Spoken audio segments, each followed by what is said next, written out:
So today, while in meditation, my mind started wondering about, and this was like a pseudo waking meditation. I don't always go completely deep in. And my mind was starting to wonder about the status of the world and some things that I'm learning and educating myself on that appear to be like a reality that is unfolding to hell at times. You may feel the same way, and you may not, or you may not have any idea about this. I don't want to drudge us through the details. Instead, I want to actually share with you an insight that I had about how to problem solve, working with a collective where there is a reality unfolding that appears to be going to a nightmare or to hell, or appears to be a recapitulation of the old cycles that people have experienced due to lower order sentience or unconscious behavior. And the issue is let's say, for example, that there's this really big problem that nobody knows about. How do you solve it if you don't know about it? And let's say this problem has existed for a long time. So option one is you can pretend like there is no problem and you can bypass, or you can try to bypass. That is a valid option in reality shifting sometimes, but sometimes it's not. It's actually not. Sometimes it's better to confront it because your highest path might actually be through it, like mine is. And I don't want to give that fate to you. But for me, it feels like I experience liberation the more I confront the things that I'm afraid of. I actually feel that it challenges me to grow. It challenges me to step beyond my fear. And when I do, like I just recently had a podcast, you can check out my Rumble for that. I told parts of my story that I was afraid to tell. And if I had gotten lost in that fear, then I never would have made that appearance, right? And the feeling that I had was literally like freedom. I actually felt a sense of liberation because I have held myself back in many, many ways in the past. And this is part of my shadow work journey and holding myself accountable to you, the listener, so you understand that I also keep myself transparent and it's a work in progress. But for me, I had held myself back out of fear of shining too brightly and upsetting people, or being too good and offending people. I know that sounds weird, right? But when you're dealing with delicate egos, particularly in a patriarchal system, and not all systems are patriarchal, but coming from the roads that I did, I had some encounters with that, and you can't be too good without ruffling feathers. The same thing happens when you're gifted and young, and some of my listeners, my neurodivergent listeners who know that they're gifted, know this effect. Like, you'll ruffle feathers because of your giftedness, especially if you are with people that are insecure. And it's a thing, and you learn it very early on. And so as a result, I learned to color within the lines, just like many of you have as well. And I learned how to be ordinary, and I learned how to be average at times. I learned how to hide. I learned how to be invisible. And part of breaking those chains is talking about all of the weird things that I have experienced, even if it is not in the mainstream. But to do so means that I lose all credibility as a neuroscientist, as a professional, as a, well, yes, in many people's eyes, who I need to stop trying to impress. And I need to find my tribe, right? I'm hoping that you're learning through my experience if you experience any of these. So the other way that I've dimmed my light is because I have been afraid of the counterbalance of the shadow. And especially coming from places where I have felt suppressed and oppressed, I have been afraid to ruffle the feathers of the dark and to talk about my experiences that might shine a light on them, whoever them they are, right? And I still don't know to this day. And so as a result, I learned to be quiet, and I learned to be ordinary, and I learned to not talk about some of my more interesting but potentially frightening experiences, because what it all means. And so as a result of me making this content and putting myself out there, I've had many challenging moments where I have had to face the potential consequences of speaking, the potential consequences of shining, the potential consequences of coming out on my own, of coming out as a neurodivergent, weird person that has had mystical experiences and things that my PhD tells me are impossible to experience, like psychic gifts and abilities that many of you also have. And it has taken this very long road.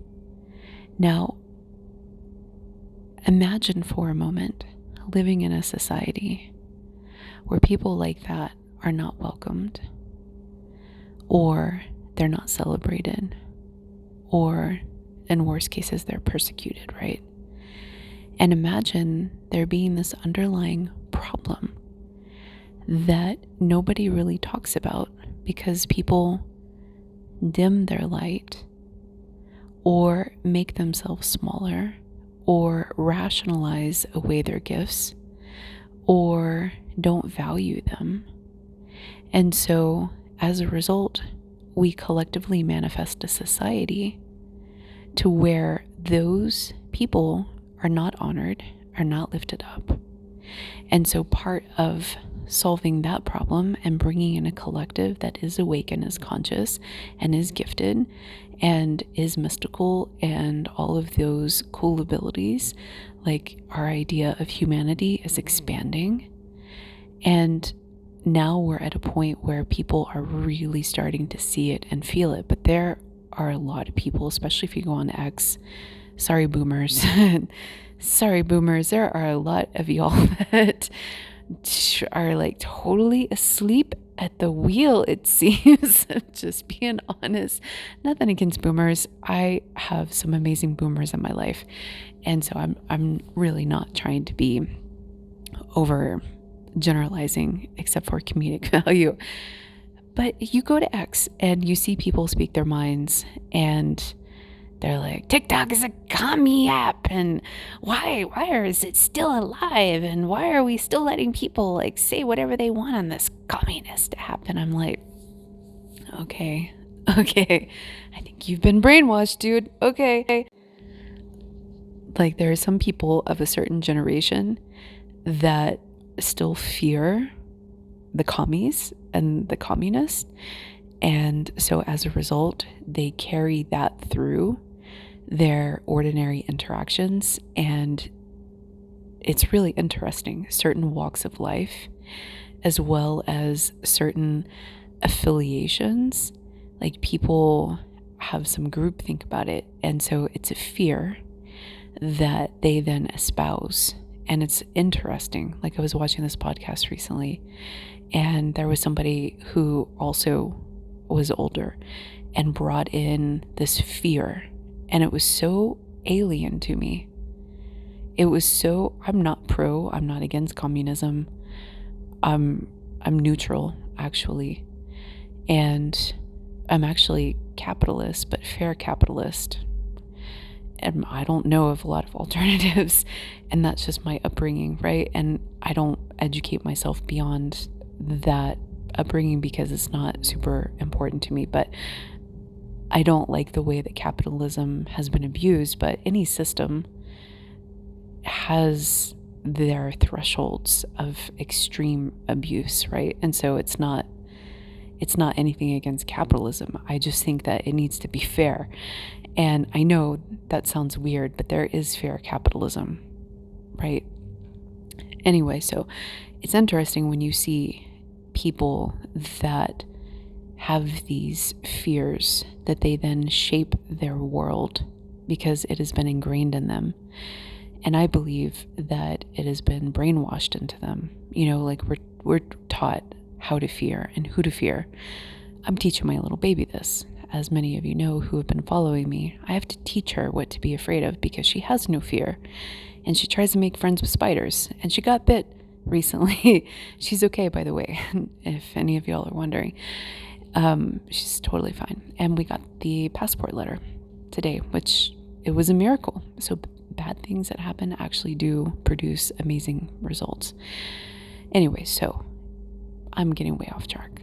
Imagine for a moment that there's this underlying belly of control in a society that prevents certain voices from being heard because of some fear that they have.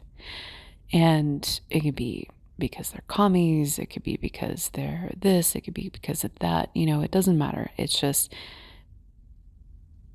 the people in charge in this example. Let's just imagine that they suppress certain voices, institutions, and in worst cases, persecute them.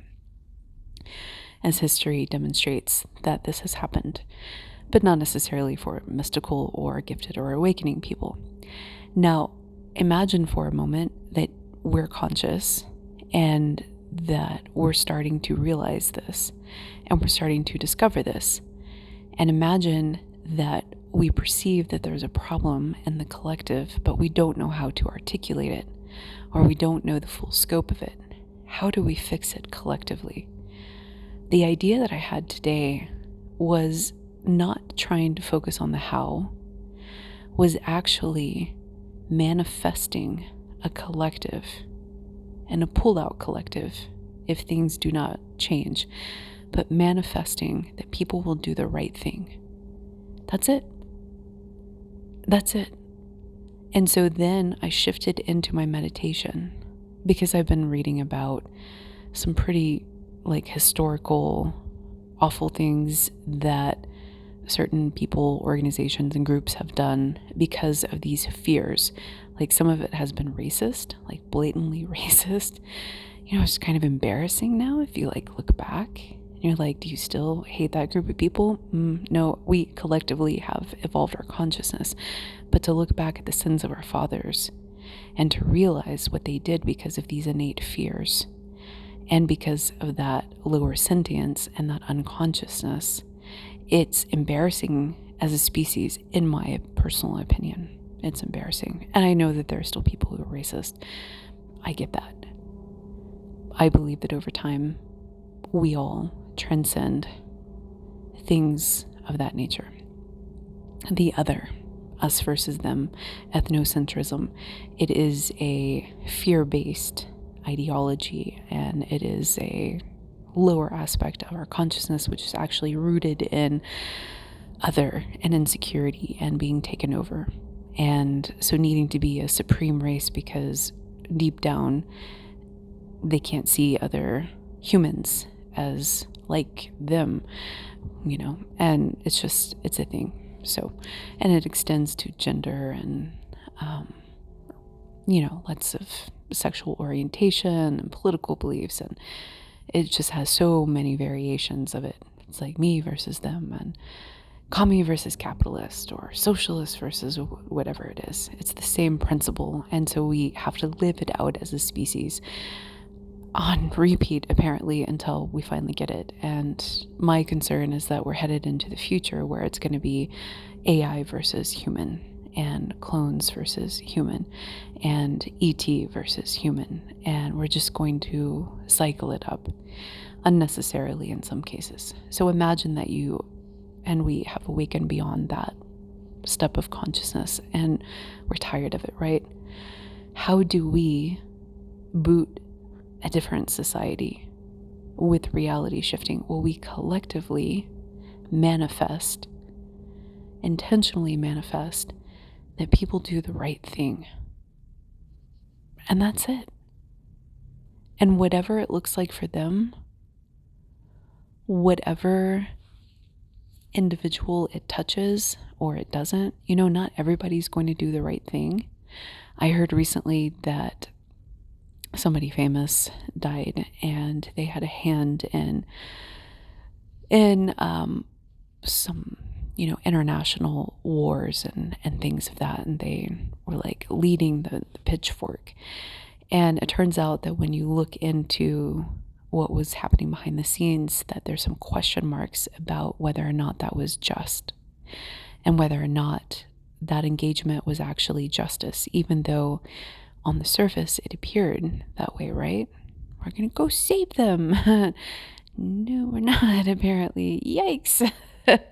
And so then, people like that who are leading causes that are now what we realize are suspect or could be suspect. I don't have enough information, but there's enough questions to make me question.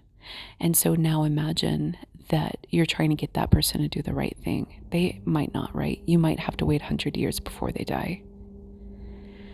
But the people under them might do the right thing. Their bosses might do the right thing. The interns might do the right thing. And it might just be one or two or three individuals that suddenly do the right thing.